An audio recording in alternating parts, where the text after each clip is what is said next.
Night Sentinelové byli vytvořeni prvním králem Argenty, otcem Ormerem. Stali se strážci Wraithů a chovali se jako jejich svatí služebníci i uzda jejich úžasné moci, zatímco kněží řádu Deak dohlíželi na uctívání stvoření. Night Sentinelové navíc sloužili jako královská stráž krále a přísahali mu věrnost. Night Sentinelové stejně jako ostatní Argenté přijali Makery za své bohy po příchodu těchto tvorů, ale pokračovali ve svých povinnostech vůči Wraithům. Bojovali v předních liních invazních sil pekla u Taras Nabat a ukázali se jako nápomocní při udržení démonických hord na úzdě. Když nadešel čas jít do boje s nepřítelem, Night Sentinelové zamířili na samý břeh samotného pekla.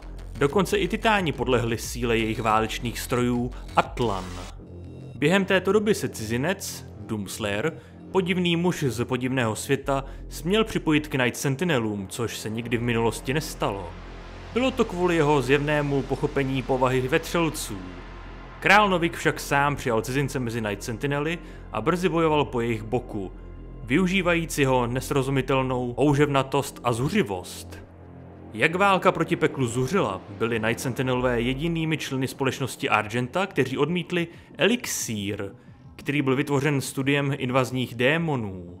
Byli také první, kdo objevili mechanismus jeho vytvoření, když se setkali s mocnými věžemi, které byly v pekle stavěny otrockou prací Argenty a nesčetnými nevinnými, kteří byli mučeni, aby byli sklízeni pro energii Argent.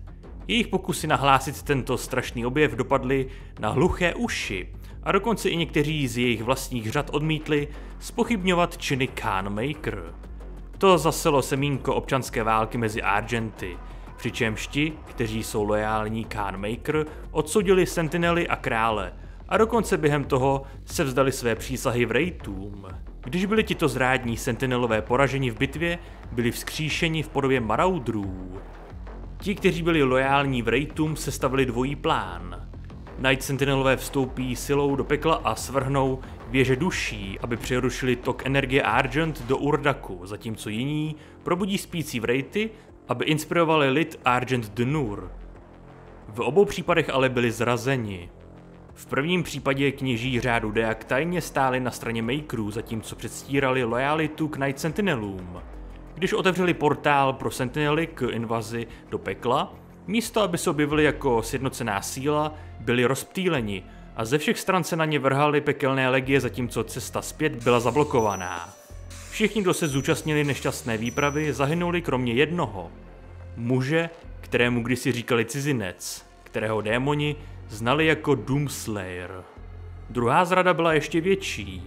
Velitel Night Sentinelů Valen byl informován, že jeho zesnulý syn čelí věčné trýzni v pekle, přičemž Deak Graf slíbil ukončení mladíkova uvěznění a jeho znovuzrození, pokud Valen pomůže kněžím. Pronásledován mučením svého syna se nakonec podvolil a umožnil velekněžím řádu Deak přístup ke spícím Wraithům. Mocné bytosti byly staženy dolů do pekla, aby vytvořili studnu. A jako jeho odměna se Valenův syn skutečně znovu narodil. Nicméně to byl jen jeden poslední akt krutosti. Chlapcovo srdce použité jako jádro titána, známého jako Icon of Sin.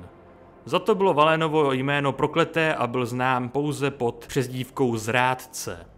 Když byli Sentinelové téměř zničeni a Wraithové uvězněni, Argent Dnur podlehlo pekelným silám a velká část planety byla přímo odtažena do země démonů. Ty části, které zůstaly, upadly do záhuby. Duch krále Novika straší v trůním sále v Exulcii, zatímco malý kádr Sentinelů zůstal na Sentinel Prime a dohlížel na tamní arénu, nyní hostující kruté zábavy Deak Grava spíše než čestné boje. Zdá se, že z lojálních Sentinelů zůstali jen duchové, kteří se sdružují po celém světě. Navíc to vypadá, že tito duchové jsou stále schopni rozpoznat Slayera, když jde za svým strašlivým posláním a klaní se jedinému Sentinelovi, který nese prapor všech.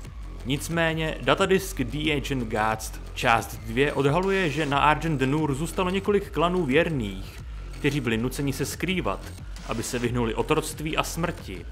Když Doomslayer zapálí pochodeň králů na své cestě do World Spear, strážci si uvědomí, že jejich zkažení vůdci byli zabiti a někdo se snaží pomstít jejich civilizaci zničením pekla u jeho zdroje.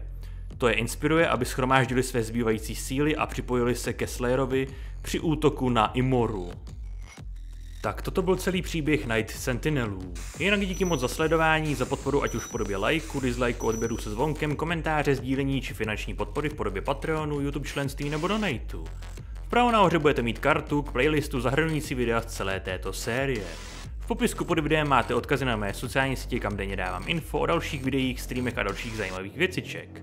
Ještě jednou díky moc, že mě sledujete, uvidíme se u dalších teorií, lore nebo na nějakém livestreamu a do té doby dělejte to, co vás baví, bez ohledu na to, co vám kdo říká teď už. Speciální poděkování patronům na Patronu a také YouTube členům, kteří podporují chod a nezávislou produkci tohoto kanálu. Mějte se a někdy příště.